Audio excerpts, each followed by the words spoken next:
What if I told you you can actually shut down a case before it even gets started by yourself with the power that you have that was given to you by God? What if I told you that you don't need a lawyer? This is where you take back your power and understand how to fight against the system. Now I know what you're thinking. Who am I?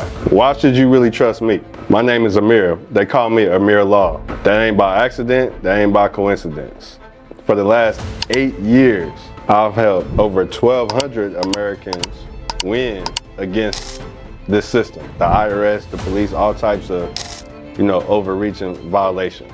That's really just the beginning. The past 3 years, I've been building this platform to where I've had the privilege to educate tens of thousands of people to actually reclaim their rights, take back their power, and stop these types of violations before they even get started. And I don't just talk about theories, I bring real results. Not just stories, but documented proof. So that's why I invite you to this conversation today.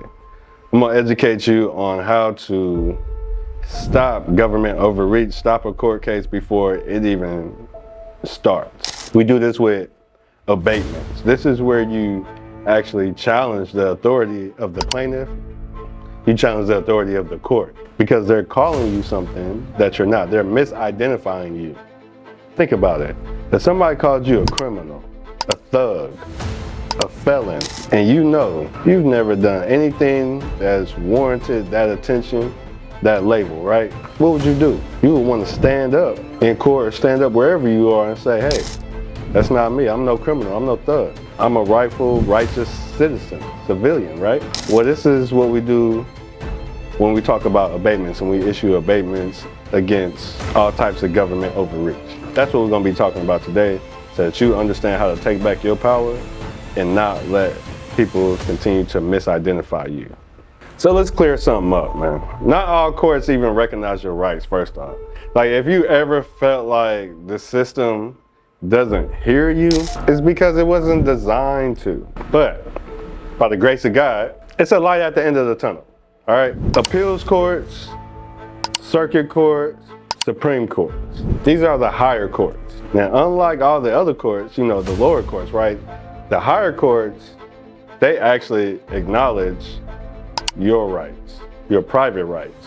You see, the people who actually created this Constitution, they actually drew a line between public and private rights. So if anybody tell you like there's no difference, they're completely lying. You gotta think, there's a fundamental distinction in law. Public rights belong to government-controlled population. Meanwhile, private rights, well, they belong to individuals like us who actually know their rights, actually know their status, know who they are under the Constitution. Life, liberty, and property. Man, that's what God granted to us, right? Those are your core private rights. Here's the problem though. Most of us are fighting these legal battles. We fight them in the wrong courts, man. Like, these are actually military courts that we go into every day. Military courts only have jurisdiction over people who are in the Army. So if you're not in the Army, but yet you're going into military courts, you're being treated like you're in the military. Well, the Constitution, it already tells us that military courts, it can't see your rights. So you're already at a disadvantage, man. Are you picking up what I'm putting down? You're already at a disadvantage every time that you walk into court. You're in the wrong jurisdiction every single time. Let me ask you something. How many of you, the moment you get a summons, you immediately file a motion, because you're trying to handle it on your own. You do a motion to dismiss, motion to challenge jurisdiction, motion. You just get motion sickness. Motion crazy, right? Here's the thing though. When you do a motion, if that's the first thing that you do, you're already waiving your rights. You're already setting yourself up for failure. Already. Think about it. First thing a lawyer does is file a motion. A lawyer is basically an agent of the system. Can't think they're entirely for you. They don't do abatements. They do motions because they're designed to push you into the jurisdiction to where they can control you, the government-controlled population. So what if I told you there's actually a move that you could do before motions that actually put you into control. But only if you're a private citizen. See, this system, this matrix, it assumes that you're a district citizen, AKA a public US citizen. When you want to correct that mistake, again, we go back to if somebody calls you a thug, a criminal, a felon, you would want to stand up and correct that, right? You don't want to be mislabeled, misidentified as a criminal, as a thug. Well, that's the same thing with being called a public US citizen when you're truly a private citizen. You're supposed to have private rights, but yet all of your information, all of your rights, everything about you is public information. And that's how you know you have the wrong status. That needs to be corrected. Now let's take it a step further. Let's talk about traffic tickets. Under the Constitution, if there's no real injured party, if you didn't damage anybody's property, you didn't harm them, crash into them, hurt them, any of that, then you did not break the law. There's no crime. Now, the system claims that you actually injured someone, right, by driving over the speed limit. You was going 75 into 35 or whatever, right? But who got injured? Did you die? Did somebody die? Did you crash into somebody? Did somebody's property get injured? No. Well, the Constitution says you didn't break a law. Like, who filed the complaint? Right? If you injured somebody, then that somebody would have filed the complaint, right? Who is your accuser? How can your accuser also be your witness? Because that's what's happening when the police file a case against you. In real law, if there's no injured party, there's no crime. And this, my friends, is where abatement comes in. This is actually the best thing that you could utilize to actually fight back against the system starting off. This is where your rights are actually seen, and this is why you're designed, the system pushes you to do a motion. This is why the lawyers do a motion. A motion is number 2 on order of defenses. Well, guess what number 1 is? It's abatement. You need to challenge the authority of the court. You need to challenge the jurisdiction. This is what I'm telling you guys. All right, so let's get into what abatements actually are, right? So one, like I said, you got a right to face your accuser. But if there's no injured party, if you didn't harm anybody, then you have no accuser. But if you do a motion first, then you waive the right to actually challenge this. This is why the system sets you up to do motions first. Motions are killers to your actual core private rights. Now, what also else is included in an abatement? The situs. This is basically just saying who was actually there when it happened. All right, so the cop was there, you was there, whoever else is in the court. No, like nobody else was there. But yet they may try and incentivize, or they may have words to add to the record, but they were never there, so their opinion really can't matter. Civilian due process. So were you even served properly? Did you get locked up? And if you did, were you able to see a judge first? Then if you went to trial, well, was it 12 people of your peers? Not US citizens, but private citizens. Private citizens and district citizens, AKA the public US citizens, we don't think the same. I would never want 12 US citizens on the jury for me, because 12 US citizens, the public US citizens, they think that if you ran a red light, you broke a law, then you committed a crime. That's the way they think, because that's the way they've been trained. But we know the Constitution doesn't say that. We didn't harm anybody. So why would you want a US citizen to be a part of your trial, to be a part of your jury? You wouldn't want that. So that's a big part of civilian due process. We could go on and on about that. You know, that is secured by the 14th Amendment. And if you're dealing with a civil matter, then you would want to support that with the 5th Amendment. If it's a criminal matter, then you want to support that with the 6th Amendment. Okay, so your name, it's in all capital letters. This means it's a war name, a commercial name, like Rambo or something, right? This is like a nickname. This is not your real name, but yet you operate like it's your real name. So when you do an abatement, you want to say, hey, my name is this, it's properly spelled.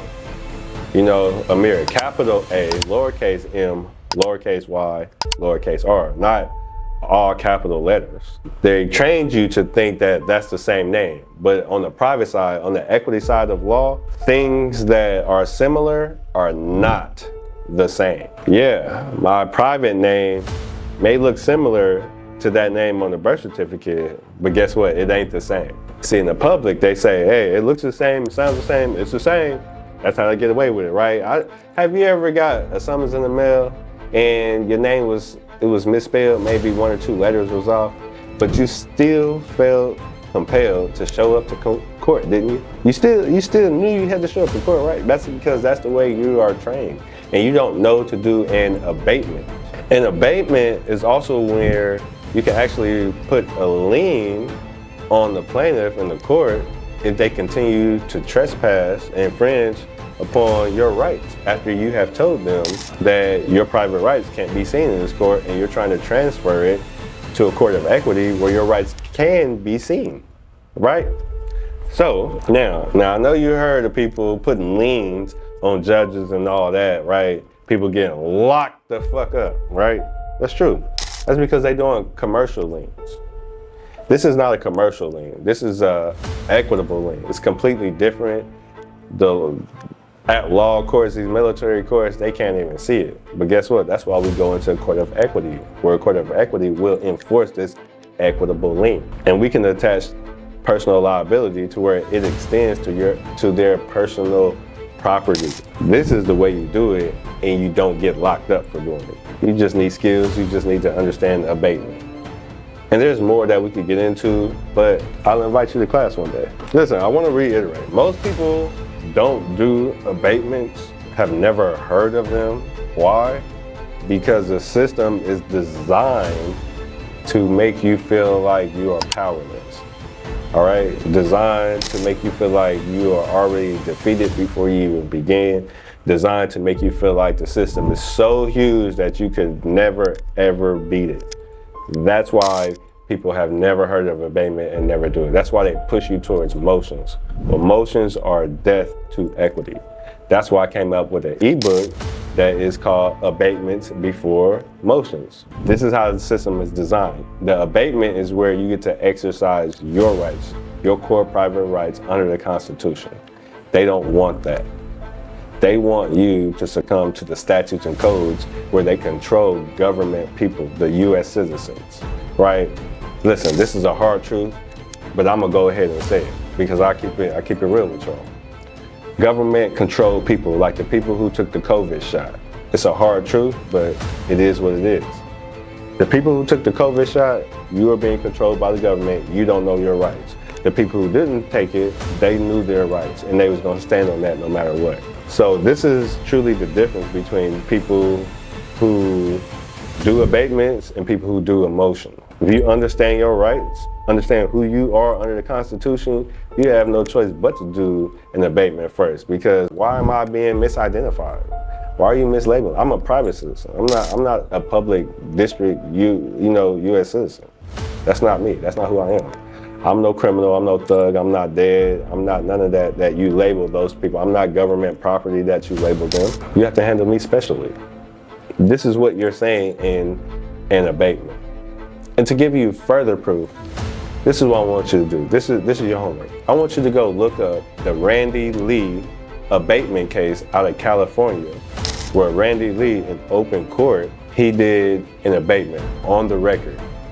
He severed the attachment between the birth certificate and him as a living, sentient being, a living man. He did an abatement in open court. It's a good example. Go look that up. All right, and if you want to learn more, and if you want to do a deeper dive and understand how to execute, how to create your abatement for your situation, then I invite you to class.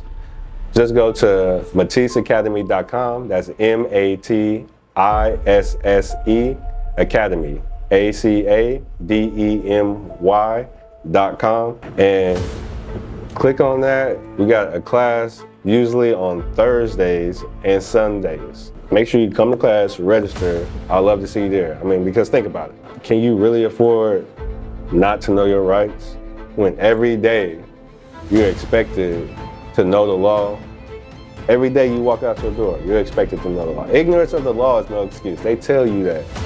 But yeah, every year you continue the same cycle where you don't know nothing about your rights. But then when adversity strikes, you panic.